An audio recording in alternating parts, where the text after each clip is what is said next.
I'm Colin Sanders, and you're listening to the History Books Review. I read history books and I review them. When Rome was just a rustic settlement, a trouble only to and only troubled by its nearest neighbours in the centre of Italy, far away to the east, the Persians ruled a great empire.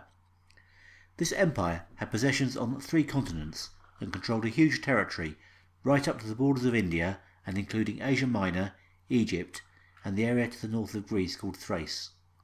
Had this entity survived, it would have put a considerable obstacle in the way of Roman expansion into the east. But in one of the great upsets in history, this huge state was destroyed, and destroyed utterly, by one man leading a modest force of troops from an obscure kingdom. That man was Alexander the Great. On his death, the Persian Empire was divided between his generals. Persia itself was overrun by a tribe from the steppes called the Parthians. The Parthians were formidable enemies and presented a barrier to any further advance eastwards, but never seriously threatened to make inroads into the empire itself. But in 226, according to Gibbon, or 224 according to modern scholars, the situation changed. The Persians emerged from their 5 centuries of domination by the Greeks and the Parthians, and under a new dynasty, the old Persian Empire was refounded. Artaxerxes was the name of the man that brought about this change. He had served the last king of Parthia with distinction, in fact, too much distinction. He ended up becoming a threat to the monarch and was forced to rebel. His rebellion was successful, beating the Parthians in 3 battles, in the last of which the Parthian king himself was killed. He then founded his dynasty, the Sassanids, and styled himself King of Kings, the title of the ancient kings of Persia of 500 years before. His origins were obscure, but this enabled him to claim descent from the line of Darius, the last Persian emperor.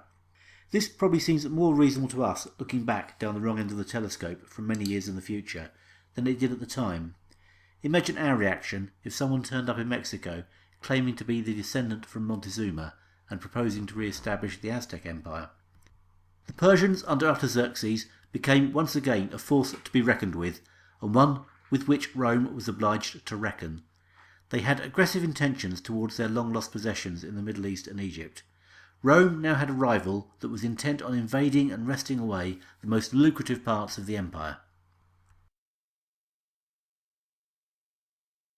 Where did this newfound strength come from?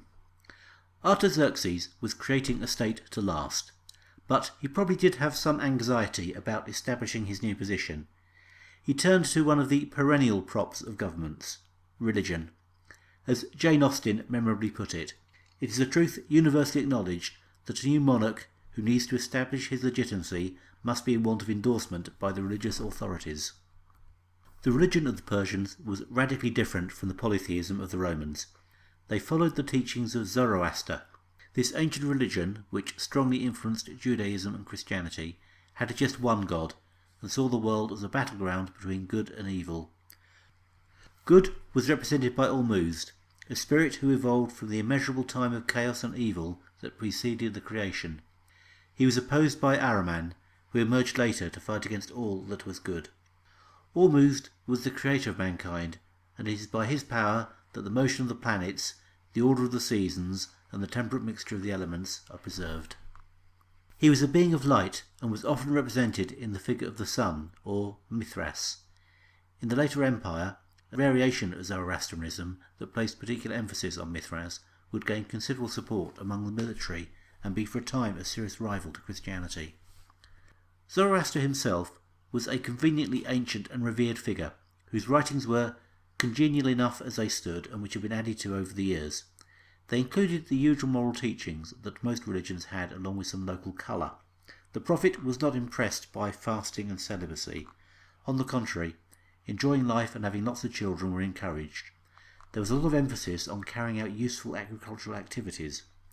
Irrigation schemes and pest control were praiseworthy. Planting trees was a saintly act, and in the parched and often hot land of Persia, this probably made perfect sense. More importantly, for an ambitious head of state, there was a large network of priests known as magi throughout the country, ideal for spreading propaganda and instilling a sense of national unity. The magi had considerable wealth in their own right, and also received taxes from the lay population. Gibbon's notorious dislike of superstition comes to the fore as he sarcastically points out that the Magi were in charge of education and no doubt made sure that the impressionable youth were brought up to appreciate the benefits of giving to the church. One of Artaxerxes' earliest acts was to call a conference of the Magi. This sorted out the organisation, with an arch-magi to keep things under control. Some heresies were identified to justify giving the Magi coercive powers, and, right on cue, there was a divine revelation endorsing the proceedings and getting the national religion off to a flying start. Neat.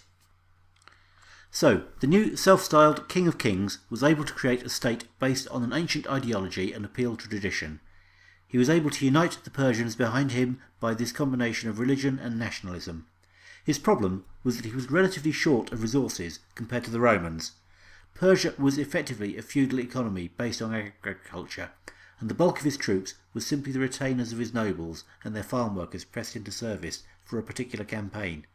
He might be able to match or exceed the Romans in raw numbers for a time, but the Romans' professional soldiers would have the upper hand in any prolonged conflict. The empire, especially in the east, was a sophisticated money-based economy that could deploy its resources more efficiently, and the resources at its disposal were far more extensive.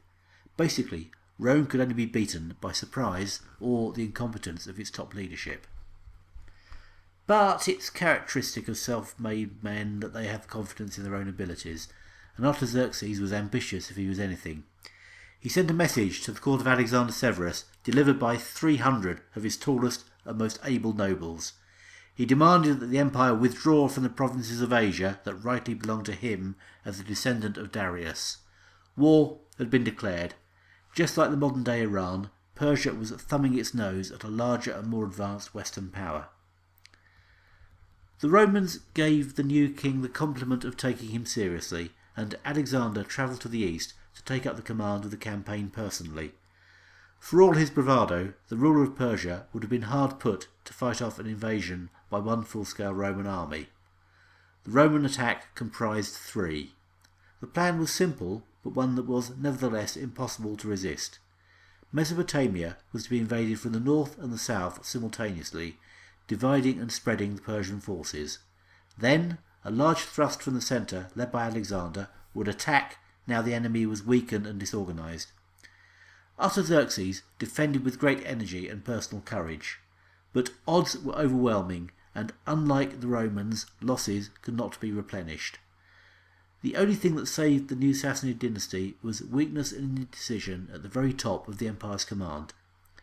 The implementation of the plan was botched, leading to much higher than necessary Roman losses, and the knockout blow was never delivered. Artaxerxes was never to risk open war again, but he never relinquished his claims or his ambitions either. His successors were to be a constant threat to the eastern provinces. The Sassanid Empire was able to treat with the Roman Empire on equal terms. This was as much a measure of the weakness of the Romans as the strength of the Persians. The relative backwardness and size of the Persian economy meant that it could never really hope to destroy Rome. The Persians could show great strength and courage individually, but they never assembled an aggressive military machine to match the legions. While a serious thorn in their side, the Persians would not threaten the very existence of the empire in the way that the German tribes would, and it is the Germans that Gibbon gives his attention to next.